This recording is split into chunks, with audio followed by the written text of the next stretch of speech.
So we've just got a few participants that have joined, but hopefully we'll have some more joining on very shortly.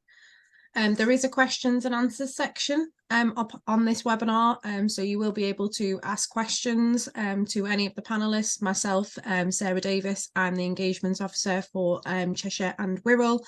We've also got the tobacco dependency nurse situated at the Countess, which is Rachel, and we've also got Janeth Ward from Midlands and Lancashire MLCSU to support with this webinar as well.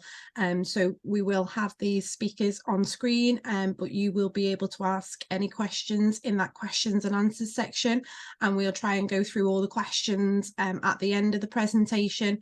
So if you do have any questions that you want to ask, please make sure that you add them to either that questions and answers section. There is also a chat function if you prefer to direct a question at specific member who's on the panel. You can do that via that chat function, and you can private message us, or you can add it on the chat for everyone to see, and we'll also answer those questions as well at the end. So if you do have any questions, please, feel free to use both of those facilities.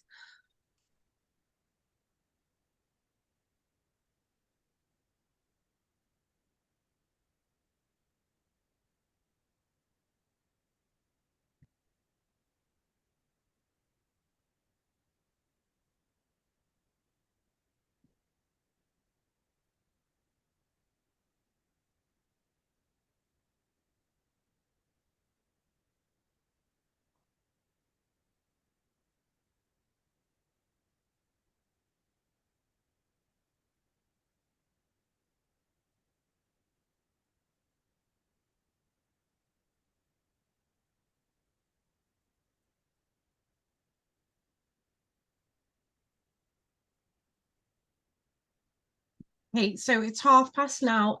So what I'll do, because I know we're really pushed for time, because we are eating into your personal time here. So thank you again for joining us this evening. We will try and keep it as quick as we possibly can. As I say, this is a session for you guys, so if you have got any questions, please make sure you answer. We are recording this session, just to let you guys know, so this will be made available on our website at CPCW for you to look back at or share with any colleagues that may find this presentation useful and would like to watch this webinar at a later date. So those will be made available, and that link will be shared and made available on our website as well.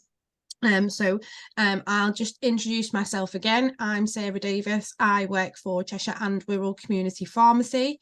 I will be hosting the webinar today, so if you do have any issues, please feel free to email me at Sarah, SARA @cpcw.org.uk if you do need any further information on this webinar once it's finished, or any documentation. So we also have, as I say, we have a couple of attendees as well here. So we've got Jan Ward, who works for the MLCSU, and she's at our implementation and status. And then we've also got our tobacco dependency nurse situated at the Countess, which is Rachel Wright, who's also going to discuss the pathway through the Countess with that NHS Mail facility as well. And then I will just do a brief wrap round at the end, and then we'll go into the questions and answers section for you all as well. So I will get going. There is, as I say, a bit of etiquette. As I say, that chat function is there, that Q&A is there. If you want to ask any questions, please feel free to do so. You will automatically be muted. It's just so that as we have guest speakers as well, it's just better for the sound quality if you can hear what we're discussing. So that's why it's all muted. But as I say, those chat functions are there with the Q&A and that chat box as well. Okay, so I will straight away pass on to Jan Ward, who's here from the Medicines Optimisation Pharmacist for the MLCSU. Straight over to you, Jan. Thank you. Good evening, everybody. So my name is Jan Ward. I'm a pharmacist at Midlands and Lancashire CSU. So some of you may already be aware that the CSU has been commissioned by NHS England to support the implementation of the Smoking Cessation Service. So I am part of the implementation team. We're a small team, and I am the point of contact for the Northwest region. Could I have the next slide, please? Yep. So the agenda for today, I'm going to give you a background on the Smoking Cessation Service, and then I'm going to talk about the pilots whose findings were used to commission the service. And then I'll give you an update on the implementation of the service.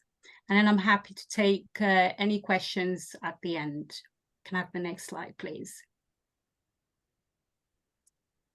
So I'm sure you're all aware of the NHS long-term plan, which focuses on the importance of preventing avoidable illness. We all know that smoking is one of the biggest avoidable cause of disease and premature death. And so treating tobacco dependency has been specifically identified as a key intervention that can contribute to preventing avoidable illness. So prevention is a core component of the NHS long-term plan, which sets out clear commitments for the NHS in tackling tobacco dependency. It states that by 2023-24, all people admitted to hospital who smoke will be offered NHS-funded tobacco treatment services. And this includes acute, maternity, and mental health services. The commitments are designed to be the NHS contribution to helping deliver a smoke-free generation, to build on the good work already being delivered, and to complement current stop smoking services, focusing on both physical and mental health services, and to introduce a level of national direction, but with the local development and delivery. Could I have the next slide, please? So previously, we've had smoking cessation services exist in primary care, but their involvement of community pharmacy has been variable. And the service is actually based on the Ottawa model for smoking cessation. And we know hospitals are adopting that model to support the delivery of the NHS long-term plan. So for those who are not familiar or aware of the NHS or the Ottawa model for smoking cessation, it involves systematic identification of patients who smoke when they're admitted to hospital, followed by brief and individualized bedside counseling, timely NRT or pharmacotherapy, and then the patient is followed up after discharge. So it is a 12-week program, and as mentioned, patients are followed up after they've been discharged from hospital. It has been proven to increase the one-year quit rates by 11%. And when the service is fully implemented, it's expected to save the NHS 85 million within 1 year. So that's a considerable cost saving, really, for the NHS. Could I have the next slide, please? So what is the aim of the Smoking Cessation Service? Well, it's to support delivery of the prevention ambitions in the NHS long-term plan, and for community pharmacy to become a nationally available choice for patients to access smoking cessation support post-discharge. It's another aim is really to add additional capacity to the smoking cessation pathway and to give more choice to patients. It's not to replace locally commissioned service. So the two services should be able to coexist in parallel. Could I have the next slide, please?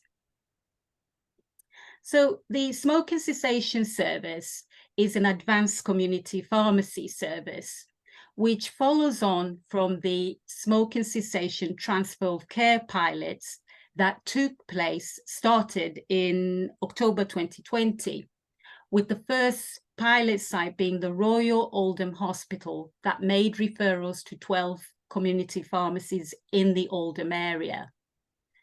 Pharmacies were selected following an expression of interest process, and it was important that the pharmacies gave good geographical coverage, as well as they had extended opening hours.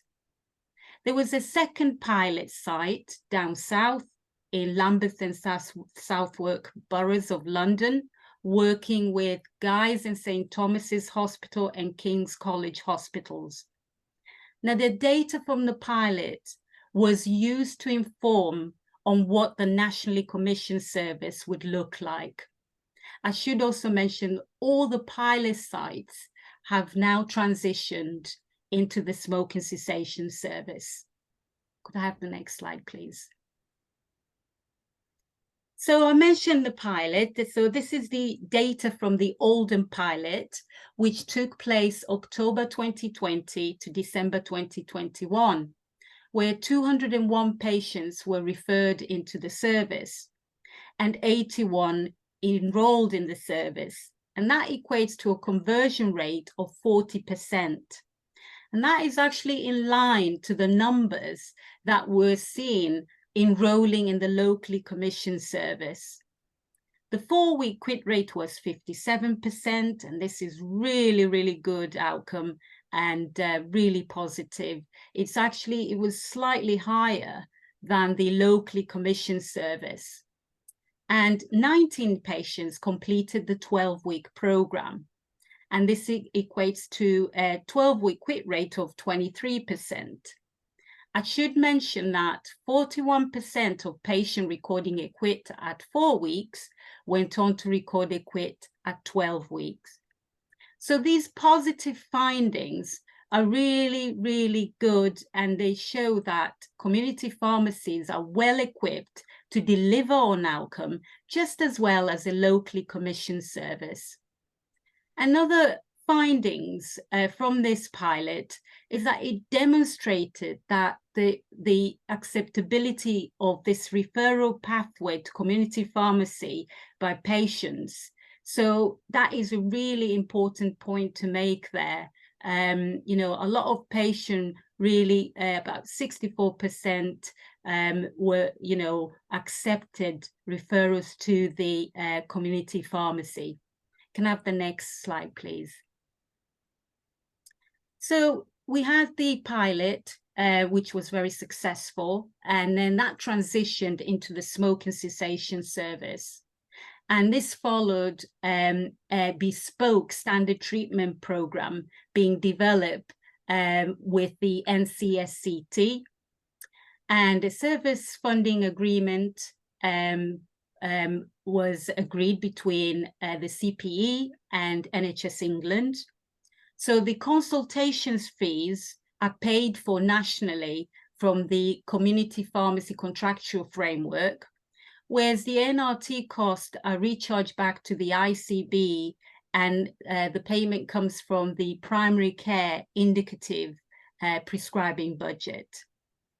Also, the service specification was agreed, and the service was launched to coincide with the National No Smoking Days on the 10th of March last year, with registrations opening on the 1st of March last year. The launch was a soft launch, and that was intentional because it took into consideration that the acute trusts were at different stages in setting up their inpatient services. Could I have the next slide, please? So I mentioned at the beginning that the CSU has been commissioned by NHS England to support the implementation of the smoking cessation service.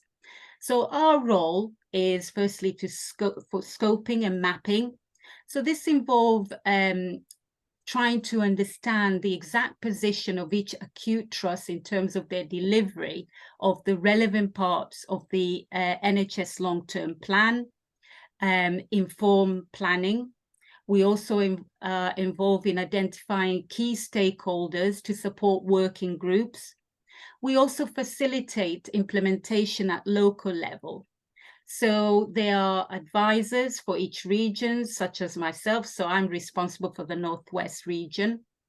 And we're here to ensure pilot sites transition successfully and to engage with early implementers and those sites looking to start delivery imminently.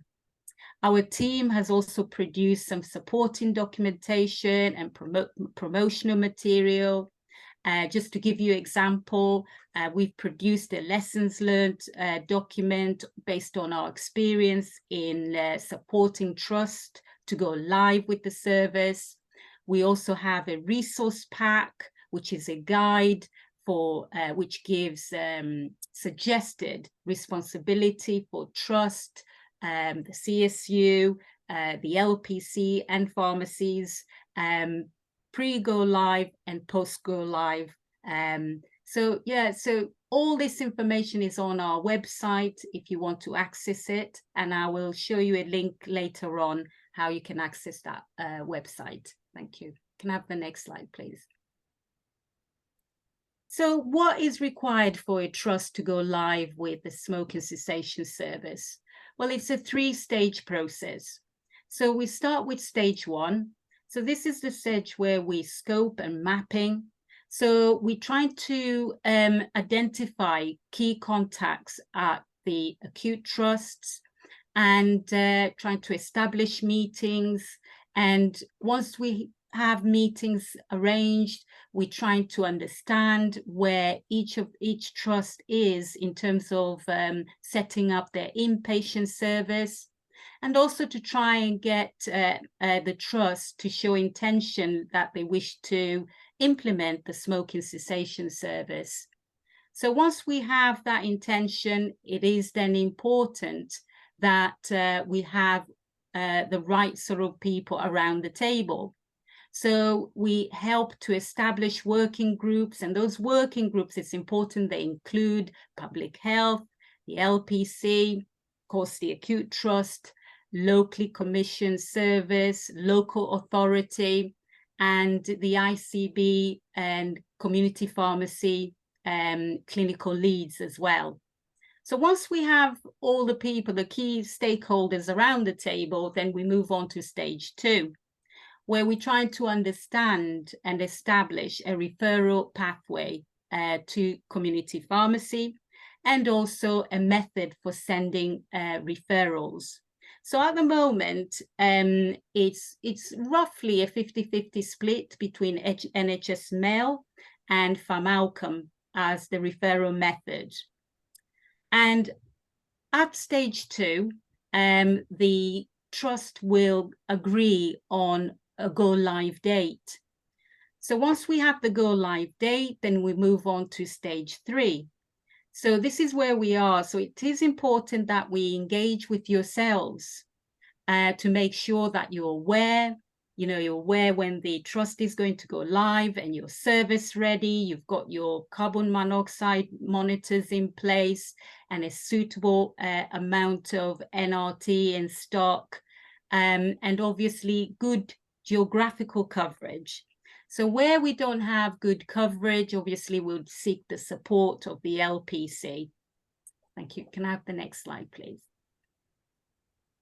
In terms of the referral pathway, so we have a hospital inpatient undertaking a supported quit attempt.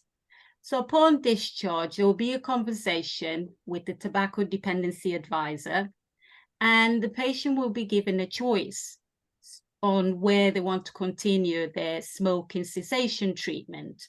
So that might be the locally commissioned service, or it might be the community pharmacy smoking cessation service, or the patient might opt for self-care. In that case, there's no transfer of care. But it is a key point to make here. It is important that referrals are equitable between community pharmacy and a locally commissioned service, and that it is patient choice where they want to continue their smoking cessation treatment. Could I have the next slide, please? In terms of model of care, so I'm going to go through this. So this was actually taken from the original service specification. And so at step 1, you have a patient admitted into hospital who's identified as a smoker, and with their consent, tobacco dependency treatment is initiated. And then upon discharge, the patient then is given a choice. So we assume they choose community pharmacy. They will select a registered pharmacy of their choice where they will continue their smoking cessation treatment. So when they are discharged, a referral will be sent to that particular pharmacy via either NHS Mail or PharmOutcome. Now, the Countess of Chester is going to be using NHS Mail to send referrals to yourselves. So that referral is then received at the pharmacy. It is important that the pharmacy makes contact with the patient within 5 working days of receiving that referral. If the patient does not respond, then you need to have made 3 attempts, with the 3rd attempt being on the 5th working day, before you close that referral off. But it is also important you let the Countess of Chester know before you close that referral. And the reason that you need to make those 3 attempts is so that, obviously, to make sure the patient doesn't run out of their NRT. So assuming you've made contact with the patient and they've consented to enrolling in the service, so the patient then transitions into the smoking cessation service. And then you would obviously arrange the first initial consultation. And then in that consultation, you would agree with the patient an appointment cycle. And it is important that cycle overlaps with the NRT supply so that the patient doesn't run out. So appointment consultation can either be face-to-face or remotely via telephone or video link. Now, step 7, we move on to post-event messaging. So you are required to provide patient-level outcome data to the referring trust, and also to notify the GP on the service provision of their patient. So basically, it's whether the patient has had a successful or unsuccessful quit attempt. And the data that is required to be sent to the referring trust and the GP is outlined in the service specification. Could I have the next slide, please? So what do you need to become accredited to deliver this service? Well, you need to have undertaken the NCSCT Stop Smoking Practitioner Certification. If you've already completed the training, then you do not need to repeat it. And you might be aware that the service specification was updated and published in June. So previously only pharmacists could deliver the service, but now technicians can also deliver the service. So once you are certified as a stop smoking practitioner, you need to undertake additional specialist modules in order to support patients with mental health problems and pregnant women. You also need to undertake the module on using e-cigarettes.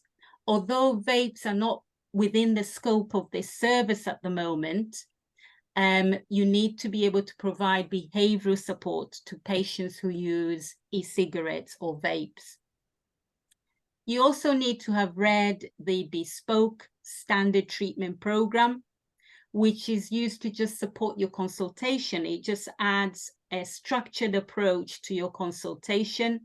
It provides effective and evidence-based behavior change techniques that will give your patients a really good chance of stopping smoking. You also need to be competent in undertaking carbon monoxide monitoring, and also you have to be familiar with your SOP for the service provision. Could I have the next slide, please? So just a quick summary. So the Smoking Cessation Service is intended to provide additional capacity in the smoking cessation pathway and to complement existing locally commissioned service. You can see patients who are referred to you by the acute trust who wish to initiate or continue their quit attempt after they've been discharged. You need to contact patients within 5 working days of receiving a referrals, and you must make at least 3 attempts to contact the patients before you close that referral. But you would need to, if for example the patient doesn't respond, or you can't make contact with the patient, you need to let the Countess of Chester know before you close that referral. And you will need to provide support up to 12 weeks.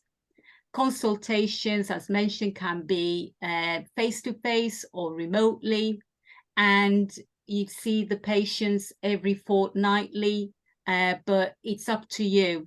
If you see a patient that you think will be benefit seeing them on a weekly basis, that is entirely up to you. And you can supply NRT up to 2 weeks supply, and the list of approved NRT can be found in the current drug tariff. Can I have the next slide, please? So you must make a clinical record for every activity pertaining to this service, and you have to undertake carbon monoxide monitoring for the face-to-face consultation. This is a really good way to validate the self-reported smoking status of patients. The service is completely exempt of charges, so NRT is supplied free of charge, even if a patient pays for their prescriptions. And you are required to send back patient-level outcome data to the referring trust, in this case, the Countess of Chester. And also you need to let the patient's GP know whether the patient has had a successful or unsuccessful quit attempt. In terms of fees, pharmacies are given £1,000 setup fee, then it's £30 initial consultation and £10 for interim consultation, and the last consultation is £40, and the last consultation can be any time really from week 4 to week 12. And claims for payments are made to the NHS BSA via the MYS portal. Could I have the next slide, please? So where are we with the implementation? So in terms of trusts, status in Cheshire Merseyside, so the trusts in the green are those who are live and active with the Smoking Cessation Service, and the ones in amber, and Countess of Chester is among them. They're the ones that are in progress to implementing the Smoking Cessation Service. So you can see there, Countess of Chester will be going live with the service on the 6th of November. So it is really important that you're all ready to receive those referrals. And the only one in red is this Cheshire Trust, who have not started to engage with us yet. Could I have the next slide, please? So pharmacy registration. So this is taken from our national dashboard, which is on our website, which shows trust status as well as pharmacy registration status. As you can see, we really could do with better coverage around Chester and Frodsham areas. And I know Sarah and the LPC are working really hard to improve coverage in those areas. Could I have the next slide, please? So this is some of the useful references.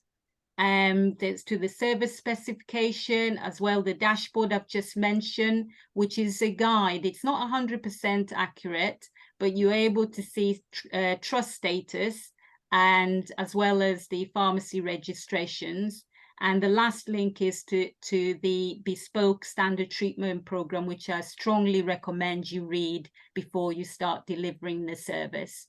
And that's me done. Thank you.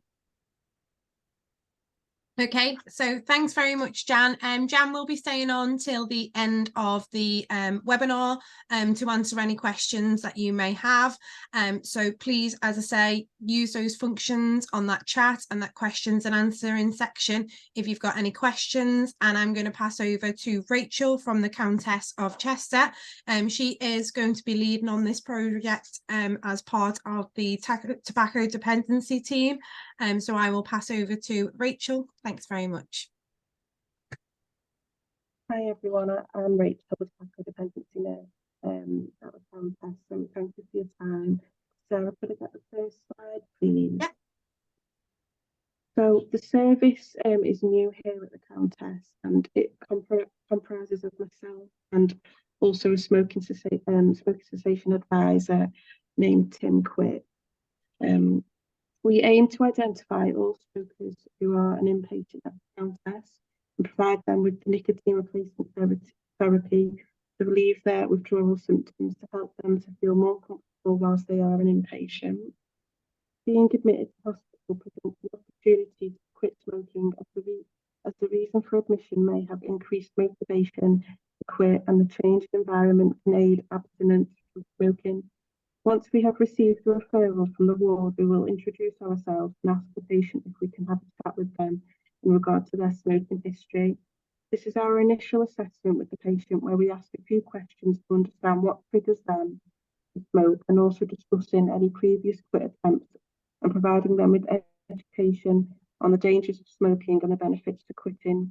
We then ask if they would like to try to quit smoking with our support. During the initial assessment, we also take a baseline CO monitor reading, and we talk through the NRT products available, usually recommending that they wear a long-acting patch alongside using a short-acting product. We also inform them that vaping can also be used to stop smoking as a stop smoking aid, as long as they are bought from a reputable source. The patient will receive their NRT from the hospital pharmacy, and then we see the patient the following day to ensure that they are confident in using the product, for example, knowing how to change the cartridges in an inhalator.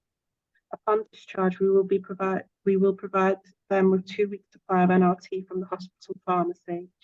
Can I get the next slide, please? Yeah. If the patient does want to quit smoking, then we call them to see, or if they're still in hospital, we see them face to face. And we do this for up to 12 weeks. Currently, we are contacting patients to provide support on week 1, 2, 4, 8, and 12 of their quit journey. We appreciate your support in helping our patients along their journey. I ask that you inform me of whether they are engaging with yourselves, and also the 4-week and 12-week outcome, please, the CO2 monitor reading to confirm the abstinence. And then slide 3, please, Sarah. And then these are our details for me and Tim. So thank you very much for listening, and I'll stay to the end for questions. Thanks very much, Rachel. So you're back over to me. So I just want to quickly run through the importance and the key points to remember from this webinar. So it's really, really key. As you've heard, you can have face-to-face consultations, and you can also assess patients via the telephone in remote consultations. So if you do have patients who do struggle to get into your pharmacy, there is options available there.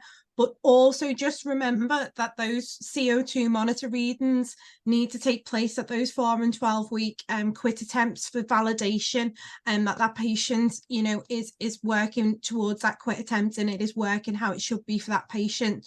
So as I say, if you are speaking to patients on a weekly, fortnightly basis, you can do that remotely, but as I say, try and get those patients to attend those pharmacies on those 4 and 12 week consultations, because it's really important that we have those CO2 monitors.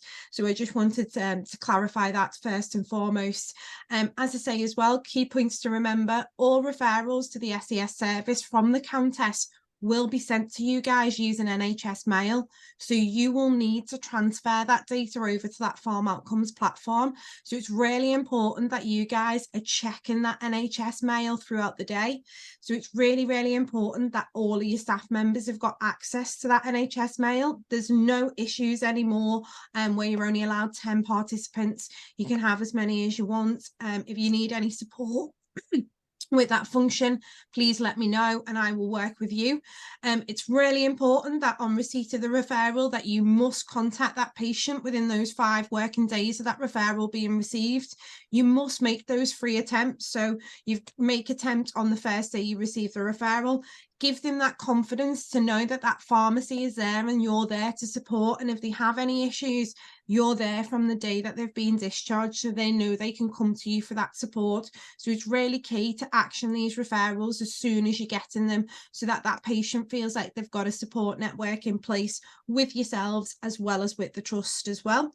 If a patient does wish to opt out, so as we all understand, when people come home after their discharge, they might change their mind. They might want to, you know, start their quit attempt a little bit later on in the month because they've got a lot going on at the moment.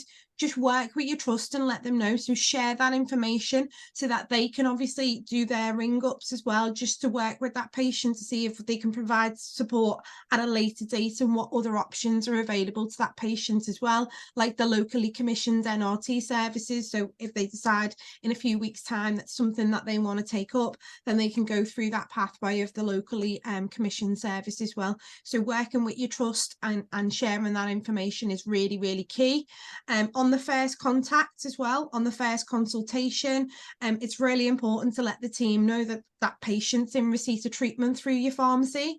And because it's not done via PharmOutcomes, there's no way of us running reports to see if those referrals are being actioned. So unfortunately, guys, you will be getting a phone call off me every Friday afternoon if there is any outstanding referrals on that system. So you'll be used to my voice by, you know, the end of the month, because you'll hear from me every week on a Friday if they're not actioned. So even if they are, I won't be able to see it. So please just let me know that you're on with the referral and it's being actioned, and I'll leave you to the rest of your day, because I know you guys are awfully busy.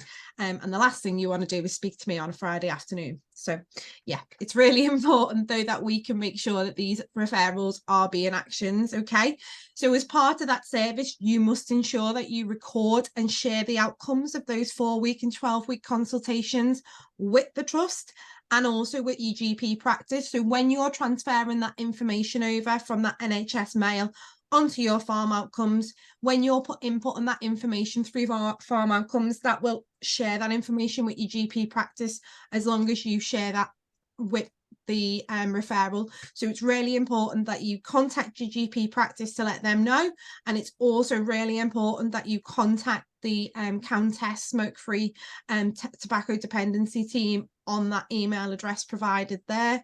The service is completely free of charge to all patients, whether patients are medically exempt from prescription charges or not. If they have been discharged from hospital via that SES service, that 12-week treatment plan is completely free of charge. Okay, if they do need any further support after the 12 weeks, there is other options that can be looked into, like the locally commissioned service, but obviously that is not a free of charge service for patients who are not prescription exempt. So these are other options. If you want a bit more information on that, please contact me and I can provide you with that as well, just so that you can signpost patients as well. This, as Jan said before, this service has been amended, so now it can be provided by trained pharmacists and also pharmacy technicians. So it's really important that you guys are utilising your team. So get your technicians involved, work with them, build their confidence, and let them run this service for you, because you guys as pharmacists as well are really, really busy with the day-to-day runnings of pharmacies and your other services like GP, CPCS, minor ailment service, etc. So utilise your pharmacy technicians where you can, and get them proactively running this service as well. It's really important, as I said before, that everyone has access to NHS shared mail. We never know when there's going to be an issue where your pharmacist or your pharmacy technician won't be in that building. So it's really important that your other staff have a consistency of checking NHS mail, and they know what to be looking out for as well. So make sure all your team are aware that these emails will be coming through, and what they need to do and who they need to alert when they notice that in the inbox as well. Sorry, I've got to do my own slides. So we have done a little bit of a pathway for you guys in pharmacy, just for you guys to have up, to make sure that this is being actioned by all the staff and that you're following these pathways. So first and most important thing is to check your NHS mail. Have it open in the pharmacy. Constantly have it popping up to let you know of alerts, so that you can identify those referrals as soon as they're coming through. Contact the patient within 5 working days. So as you've heard already, you must make 3 attempts to contact that patient, the last attempt being on the 5th working day. Make a record of the outcome. So if you've tried to contact that patient 3 times, you've not got an answer, contact the trust, let them know, and then give it a couple of days, and the trust will contact you back, and then you'll be able to close that referral. It just gives patients that opportunity. If, for instance, they haven't answered the call because they don't know the number, the trust will chase that up as well. And then obviously it might be that the patient will then answer the call because they now know it's the pharmacy ringing. When you have made contact with a patient, it's important that you make a record of that first consultation date, to make sure that, you know, the pharmacist who's in on that day, or the pharmacy technician, you know, is still in attendance. There's no issues with, you know, supply or getting into the pharmacy. So it's really important that you make records of these consultation dates, so that you can keep it in your diary to know what you've got coming through the door that day, so you can prioritize workload as well. So on the first consultation, you must record that on PharmOutcomes. So as we said, you need to transfer this information over to PharmOutcomes, and then you will have to add to that information each time you make a record with that patient or supply. You will need to input that to PharmOutcomes and email the trust as well to let them know. And then you will also need to email the GP practice to notify them of the outcomes of the referral as well. So it's really important that you get into that routine of contacting the trust on receipt of referral when you've spoken to the patient. Make the record at week 4 and share that information with the trust, so they can see the outcome of the week 4 consultation. And then also week 12, record that on PharmOutcomes, and then also share that information with the trust and your local GP practice, and where the patient is registered, to ensure that they've got a record of that as well.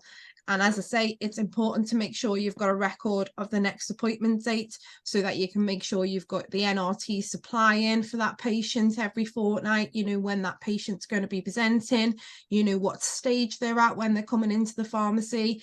So it's really, really important that you utilise your Outlook calendars, especially at these times where we've got flu, which is very prevalent. It gives you that indication to see where there's gaps in provisions, where it might be a bit quieter, to get those patients to come in for those appointments, where you can give them a little bit more of your time and attention to be able to have these consultations and offer your support.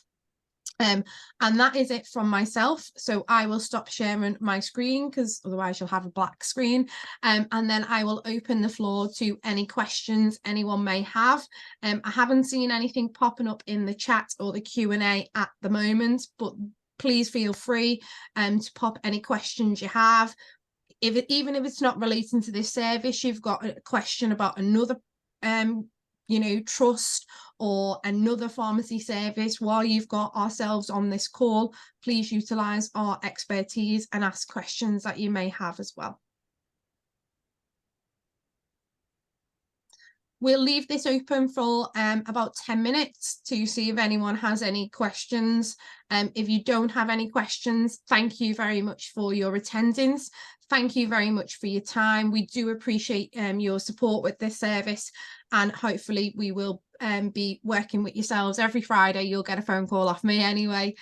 So any questions that you may have, you can also ask me then as well.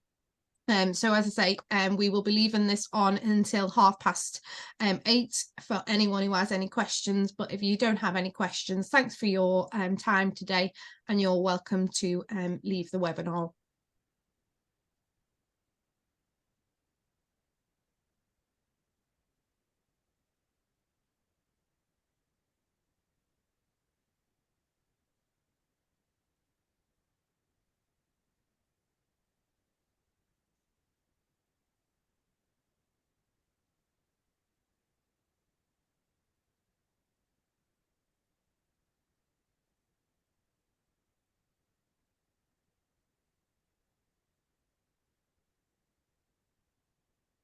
I'm just going to stop this recording now, just so everyone knows, just so that we can